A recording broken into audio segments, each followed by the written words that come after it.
നമസ്കാരം. P Jayarajan വിഷയമാണെന്ന് കത്തിക്കൊണ്ടിരിക്കുന്നത്. Election ദിവസം ഇന്നലെ മുഴുവൻ കത്തിക്കൊണ്ടിരുന്നത് പി ജയരാജൻ വിഷയമാണ്. ഇന്നലെ വരെ CPM പ്രചരിപ്പിച്ചുകൊണ്ടിരുന്നത് കോൺഗ്രസ്സുകാർ BJPയിലേക്ക് പോകുന്നു എന്നുള്ളതാണ്. AK ആൻ്റണിയുടെ മകൻ അനിൽ ആൻ്റണി, K കരുണാകരൻ്റെ മകൾ പത്മജ വേണുഗോപാൽ ഇവർ എല്ലാം BJPയിലേക്ക് പോയില്ലേ, അതുകൊണ്ട് BJPയിലേക്ക് കോൺഗ്രസ്സുകാരാണ് പോകുന്നത്. ഇന്ത്യയിലെ പല മുഖ്യമന്ത്രിമാരും പല MP-മാരും MLA-മാരും BJPയിലേക്ക് പോയി, ഞങ്ങളുടെ ഭാഗത്തുനിന്ന് അങ്ങനെ ആരും പോയിട്ടില്ലല്ലോ എന്നായിരുന്നു ഇന്നലെ വരെ അവർ പ്രചരിപ്പിച്ചിരുന്നത്. എന്നാൽ അതിനെല്ലാം തിരിച്ചടി കിട്ടിക്കൊണ്ട് തലയ്ക്കടി കിട്ടിയ മാതിരിയാണ് ഇന്നലെ ഉണ്ടായ സംഭവം. ഇന്നലെ പി ജയരാജൻ തന്നെ വന്ന് ജാവേദ്കറുമായി ഞാൻ കണ്ടിട്ടുണ്ടെന്നും ചർച്ച ചെയ്തിട്ടുണ്ടെന്നും പറഞ്ഞതോടെ പി ജയരാജൻ കൃത്യമായി BJPയുമായി ചർച്ച നടത്തി എന്ന ശോഭാ സുരേന്ദ്രൻ്റെ വാക്കുകൾ ശരിയായി. എന്താണ് പി ജയരാജൻ ഇത്രമാത്രം ഒരു കൊല്ലം മുമ്പ് BJPയിലേക്ക് പോകാൻ വേണ്ടി ചർച്ചകൾ നടത്തിയത്? ക്രൈമാണ് ഈ വാർത്ത ആദ്യമായി പ്രസിദ്ധീകരിച്ചത്. ഇന്നോ ഇന്നലെയോ അല്ല, ഒരു വർഷം മുമ്പ് ആ സമയത്ത് ചർച്ച നടന്നപ്പോൾ തന്നെ BJPയിലേക്ക് പി ജയരാജൻ ചേരാൻ പോകുന്നു എന്നുള്ള കാര്യം അറിയിച്ചിട്ടുണ്ട്. ആ സംഭവം അന്ന് അത്രത്തോളം ആളിക്കത്തിയില്ലെങ്കിലും പിന്നീട് ശോഭാ സുരേന്ദ്രൻ എനിക്ക് തന്ന ഇൻ്റർവ്യൂവിലും 2 ആഴ്ച മുമ്പ് നടന്ന ഇൻ്റർവ്യൂവിലും അത് സ്ഥിരീകരിച്ചിരുന്നു. നേരത്തെ പി ജയരാജൻ്റെ വിഷയം ഞാൻ ജല്ലാൾ നന്ദകുമാറിനോട് സംസാരിച്ചപ്പോൾ അദ്ദേഹം നിഷേധിക്കുകയാണ് ചെയ്തത്. എന്നാൽ ഇപ്പോൾ എല്ലാം കൃത്യമായി കലങ്ങി തെളിഞ്ഞ് പുറത്തു വന്നിരിക്കുന്നു. പി ജയരാജൻ BJPയിൽ ചേരാൻ നിശ്ചയിച്ചിട്ടുണ്ട്. എന്തായിരുന്നു അദ്ദേഹത്തെ ചേരാൻ നിശ്ചയിച്ചതിൻ്റെ ചേതോവികാരം എന്ന് എല്ലാവരും അറിയേണ്ടതുണ്ട്. അദ്ദേഹത്തിന് തളിപ്പറമ്പ് സീറ്റ് മത്സരിക്കാൻ വേണ്ടി കൊടുക്കാമെന്ന് MV ഗോവിന്ദൻ വാക്ക് പറഞ്ഞിരുന്നു. അതായത് കേന്ദ്ര കമ്മിറ്റി സീനിയർ മെമ്പറായ പി ജയരാജൻ അദ്ദേഹമായിരുന്നു പോളിറ്റ് ബ്യൂറോ മെമ്പറാകേണ്ടത്. എന്നാൽ ആ പോളിറ്റ് ബ്യൂറോ മെമ്പറാകാൻ അദ്ദേഹത്തെ നിശ്ചയിച്ചില്ല. അതേപോലെ തന്നെ CPMൻ്റെ സംസ്ഥാന സെക്രട്ടറിയാകാൻ യോഗ്യതയുള്ള ആൾ പി ജയരാജനായിരുന്നു. എന്നാൽ CPM സംസ്ഥാന സെക്രട്ടറിയാക്കിയില്ല. ഈ സന്ദർഭത്തിൽ ഒരു ഫോർമുല രൂപീകരിച്ചിരുന്നു. ഫോർമുലയിൽ പറഞ്ഞ എന്താണെന്ന് അറിയാമോ?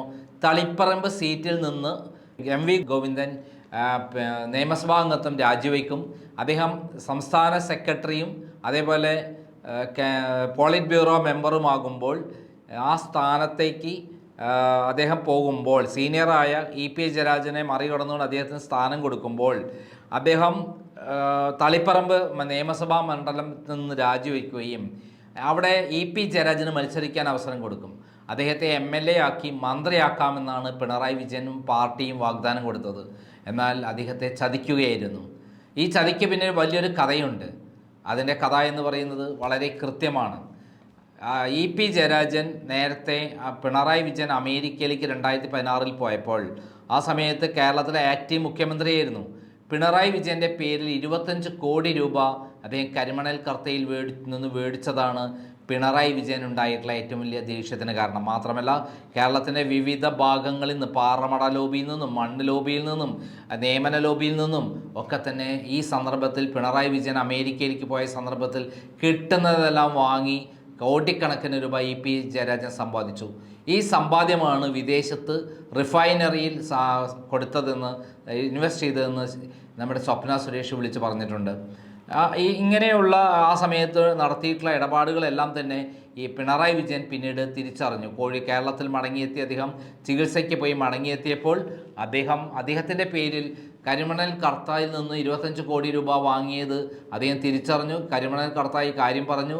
തുടർന്ന് കരിമണൽ കർത്തയെ ബ്ലാക്ക്മെയിൽ ചെയ്ത് പിണറായി വിജയൻ ഏകദേശം 5000 കോടിയോളം രൂപ വാങ്ങിയെടുത്തു. അതിന് എല്ലാ സൗകര്യങ്ങളും അദ്ദേഹത്തിന് കരിമണൽ ലഭിക്കാനുള്ള എല്ലാ സൗകര്യങ്ങളും പിണറായി വിജയൻ ചെയ്തു കൊടുത്തു.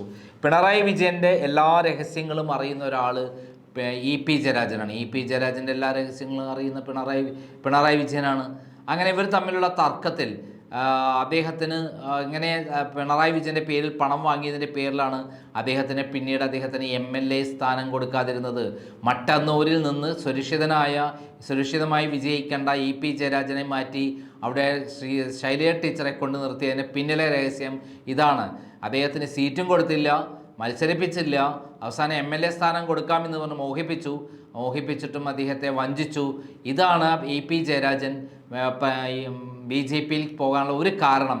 രണ്ടാമത്തെ കാരണം എന്ന് പറയുന്നത് ഇ.പി. ജയരാജനെതിരെ എൻഫോഴ്സ്മെൻറ്റ് കേസ് കൃത്യമായിട്ട് മുറുക്കിയിരുന്നു. വൈദേഹം റിസോർട്ടിൻ്റെ കാര്യത്തിൽ അദ്ദേഹത്തിന് നോട്ടീസ് അയച്ചിരുന്നു. മാത്രമല്ല വിദേശത്തുള്ള അദ്ദേഹത്തിൻ്റെ 3000 കോടി രൂപയുടെ എല്ലാ വിവരങ്ങളും കൃത്യമായി തന്നെ എൻഫോഴ്സ്മെൻറ്റ് കൈവശമുണ്ടായിരുന്നു. കേന്ദ്ര കുറ്റാന്വേഷണ ഏജൻസികളുടെ കൈവശമുണ്ടായിരുന്നു. അദ്ദേഹത്തിൻ്റെ പിടിമുറുക്കുന്നതിൻ്റെ ഭാഗമായിട്ടാണ് അദ്ദേഹത്തിനെ BJP എത്തിക്കാൻ പ്ലാൻ ചെയ്തത്. എന്നാൽ അവസാനം ശോഭാ സുരേന്ദ്രൻ പറഞ്ഞ പോലെ ഇ.പി. ജയരാജൻ കാല് കൈയും വെട്ടുമെന്നുള്ള പ്രശ്നം കൊണ്ടല്ല അദ്ദേഹം മാറിയത്. അദ്ദേഹം ചില ഡിമാൻഡുകൾ വെച്ചിരുന്നു. ഒന്നാമത്തെ ഡിമാൻഡ് പിണറായി വിജയനെ മാറ്റി അദ്ദേഹത്തെ മുഖ്യമന്ത്രിയാക്കണം. അതിനുവേണ്ടി 25 MLA-മാരെ CPM-ൽ നിന്ന് അടർത്തിയെടുത്ത് BJP-യിൽ ചേർക്കാൻ തയ്യാറാണ്. അങ്ങനെ വന്നാൽ കേരളത്തിൽ വീണ്ടും ഇലക്ഷൻ പ്രഖ്യാപിക്കണം. ഇലക്ഷൻ പ്രഖ്യാപിച്ചാൽ ഇ.പി. ജയരാജനെ മുഖ്യമന്ത്രിയാക്കിക്കൊണ്ടുള്ള ഇലക്ഷൻ നടത്തണം എന്നുള്ളതായിരുന്നു ആദ്യത്തെ ഡിമാൻഡ്. രണ്ടാമത്തെ ഡിമാൻഡ് എന്ന് പറയുന്നത് പിണറായി വിജയനെ അറസ്റ്റ് ചെയ്യണം എന്നുള്ളതായിരുന്നു രണ്ടാമത്തെ ഡിമാൻഡ്. ഈ 2 ഡിമാൻഡും അംഗീകരിക്കാൻ കേന്ദ്ര നേതൃത്വം തയ്യാറായിരുന്നില്ല. കാരണം പിണറായി വിജയനോട് അവർക്ക് കൃത്യമായി മമതയുണ്ടായിരുന്നു, അവരുമായി ധാരണയുണ്ടായിരുന്നു. അതാണ് പൊളിയാൻ കാരണം. ഈ 2 സംഭവങ്ങളാണ് ഇ.പി. ജയരാജൻ ഈ BJP-യിൽ ചേരാൻ പറ്റാതെ മടങ്ങിപ്പോയത്. അല്ലാതെ വേറൊന്നുമല്ല. ഇ.പി. ജയരാജന് കൃത്യമായിട്ട് മുഖ്യമന്ത്രി സ്ഥാനം കൊടുക്കുകയും പിണറായി വിജയൻ അറസ്റ്റ് ചെയ്യുകയും ചെയ്തിരുന്നെങ്കിൽ തീർച്ചയായും കേരളത്തിലെ ഇലക്ഷൻ നടന്നിരുന്നെങ്കിൽ ചിലപ്പോൾ BJP അധികാരത്തിലെത്തുമായിരുന്നു. അത് കൃത്യമായുള്ള സ്ട്രാറ്റജി തന്നെയായിരുന്നു ദല്ലാൾ നന്ദകുമാർ മുഖാന്തരം കൊടുത്തത്. എന്നാൽ അത് തലയിൽ കയറ്റാൻ BJP നേതൃത്വം പരാജയപ്പെട്ടതാണ് കേരളത്തിൽ ഡീലുള്ള പൊളിയാൻ കാരണം. അല്ലാതെ വേറൊന്നുമില്ല. കേരളത്തിൽ പിണറായി വിജയനെ അറസ്റ്റ് ചെയ്തിരുന്നെങ്കിൽ കൃത്യസമയത്ത് പിണറായി വിജയനെ അറസ്റ്റ് ചെയ്തിരുന്നെങ്കിൽ സ്വർണ്ണക്കള്ളക്കടത്തിൽ, ഡോളർ കടത്തിൽ എന്തെല്ലാം കാര്യങ്ങൾ അറസ്റ്റ് ചെയ്യാനുണ്ട്. അതിലെല്ലാം സംരക്ഷിച്ച് നിർത്തുന്ന സമീപനമാണ് BJP പുലർത്തിയത്. അത് നിലനിൽക്കെ ഇ.പി. ജയരാജൻ ഡിമാൻഡുമായി വന്നതാണ് ഈ പിണറായി വിജയനെ അറസ്റ്റ് ചെയ്യണം, എന്നിട്ട് സ്ഥാനാർത്ഥിയാക്കി മാറ്റണം, അതിന് 25 MLA-മാരുണ്ട് എന്ന് പറയുന്നൊരു സംഭവമാണ് പ്രശ്നമായത്. എന്തായാലും ഒരു വളരെ പ്രധാനപ്പെട്ട ഒരു കാര്യമുണ്ട്. ആ 25 MLA-മാർ ആരാണ് എന്നുള്ളതാണ് പ്രധാനപ്പെട്ട ചർച്ചാ വിഷയം. നമ്മളത് അതിനെക്കുറിച്ച് പ്രത്യേക വീഡിയോ ചെയ്യും. സംശയമുള്ള പല MLA-മാരും CPM-ലുണ്ട്. അവരെല്ലാം BJP-യിൽ ചേരാൻ കാത്തിരിക്കുന്നു എന്നുള്ളതാണ് സത്യം. നന്ദി, നമസ്കാരം.